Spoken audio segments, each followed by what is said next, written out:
Une histoire est racontée à l'aide de différents personnages qui interagissent. Il y a des protagonistes, dont on adopte le point de vue, des deutéragonistes, des tritagonistes qui les accompagnent, bref, il y a une tripotée de gugus, et à travers eux, on développe une intrigue. Une histoire intéressante est faite de choix. Un protagoniste choisit d'endosser le rôle de héros, un antagoniste choisit de dominer le monde, etc. Mais un problème que nombre d'auteurs rencontrent lorsqu'ils commencent à écrire, c'est qu'ils n'arrivent pas à créer des personnages constants qui prennent des décisions pertinentes par rapport à leur personnalité. C'est pourquoi aujourd'hui je vais vous apprendre à classer différents personnages selon leur moralité et leur personnalité. Et on va se poser une question, est-ce que les Serpentards sont vraiment tous des bâtards ?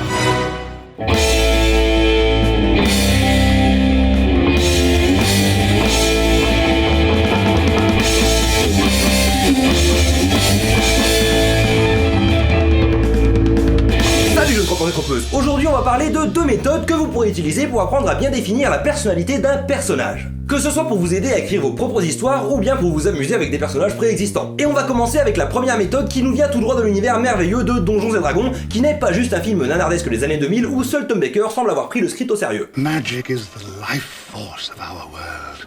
It keeps nature and everything around us in balance.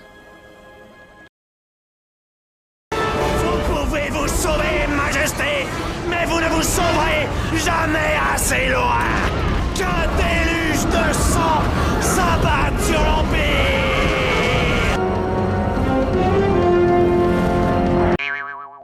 En effet, il s'agit également d'un célèbre jeu de rôle sur plateau réputé pour augmenter votre score de virginité de plus 5 à chaque lancer de dés. Et ce qui nous intéresse en particulier dans D&D, c'est le système d'alignement. L'alignement d'un personnage se mesure sur deux axes. Tout d'abord sur l'axe du bien et du mal, c'est-à-dire savoir si votre personnage est un gentil tout gentil ou un méchant très méchant. Puis sur l'axe dit loyal chaotique. Plus un personnage sera loyal, plus il aura tendance à suivre des règles et des valeurs à la lettre. Et plus il sera chaotique, plus il préférera faire comme bon lui semble. Ces deux axes permettent de créer un tableau constitué de 9 alignements majeurs, de loyal bon à chaotique mauvais. Et c'est sans doute pas très clair dit comme ça, donc on va utiliser des exemples pour que vous compreniez bien les différences entre les alignements. C'est parti pour le top 9 des meilleurs alignements.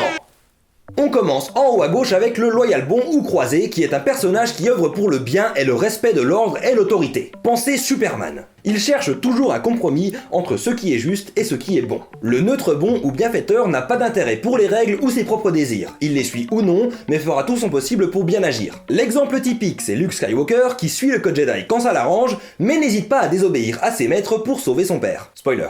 Le chaotique bon ou rebelle n'aime pas les règles et fera ce qui lui plaît, tout en restant du côté du bien. Des exemples, il y en a pléthore, mais on peut citer le Docteur ou encore Sangoku, qui sauve le monde mais ne laisse personne leur dicter leur conduite. Le loyal neutre ou juge est un personnage qui n'a que faire de la moralité et pour qui seule la loi ou un ensemble de principes et de valeurs compte. Elle de Death Note est un bon exemple, étant plus intéressé par l'idée d'arrêter Kira que par l'idée de l'empêcher de commettre des meurtres. Le vrai neutre ou réconciliateur n'accorde aucun intérêt à la moralité ou à l'ordre. C'est souvent un personnage passif et détaché de l'intrigue. C'est plus ou moins l'alignement des PNJ. Le chaotique neutre ou esprit libre fait ce qu'il veut. Pour lui, ce qui compte, c'est la liberté et il déteste l'autorité. C'est typiquement l'alignement de Jack Sparrow, même si, personnage Disney oblige, il a des moments chaotiques bons. En gros, c'est un alignement de pirate.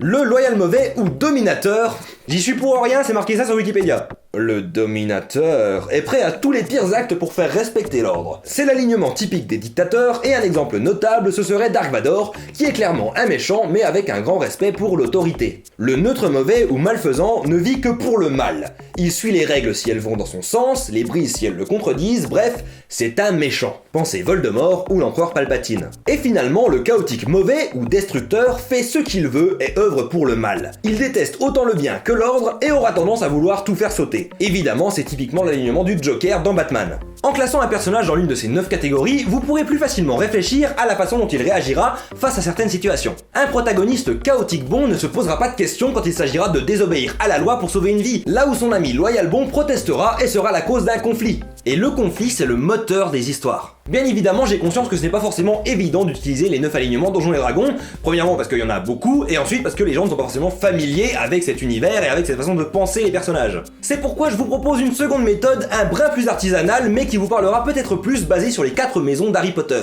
Pour ceux qui ne sont pas familiers avec l'univers d'Harry Potter, les élèves de l'école de sorcellerie de Poudlard sont répartis entre 4 maisons, Gryffondor, Poufsouffle, Serdaigle et Serpentard. À chaque maison sont associés des traits de personnalité distincts. Et on peut se baser sur ça pour créer notre propre système avec 4 types de personnalités qui ont chacune leurs qualités, mais surtout leurs défauts. Et je sens que quoi que je dise, je vais avoir des Potterheads vénères dans les commentaires, donc je précise, c'est mon interprétation des personnalités des différentes maisons. Respirez un coup. C'est parti. Les Gryffondors sont courageux, hardis et tolérants, mais ont tendance à foncer tête baissée et sans réfléchir. C'est une maison qui correspondrait parfaitement à un personnage comme Naruto par exemple, ou n'importe quel protagoniste de shonen. Les Poufsouffles sont patients, loyaux et travaillent dur, mais il leur arrive souvent de rester passifs même lorsqu'il serait nécessaire d'agir. Ce serait la maison typique des deutéragonistes du genre Krillin. Les Potterheads, je vous ai dit de respirer. Les Serres d'Aigle sont intelligents, rationnels et créatifs, mais peuvent être détachés de la réalité et s'éloigner de la morale ou de l'éthique. Un personnage comme Sherlock Holmes y aurait totalement sa place. Et pour finir, les Serpentards, qui ne sont, contrairement aux idées reçues, pas juste définis par « c'est la maison des méchants ». Ils sont ambitieux, rusés et déterminés, mais ces traits peuvent les mener à devenir impitoyables et cruels. Et un personnage correspondant parfaitement à ces traits serait Arya Stark de Game of Thrones, qui est prête à tout pour sa vengeance, est pleine de ressources, mais peut s'avérer cruelle par exemple en massacrant toute la maison Frey.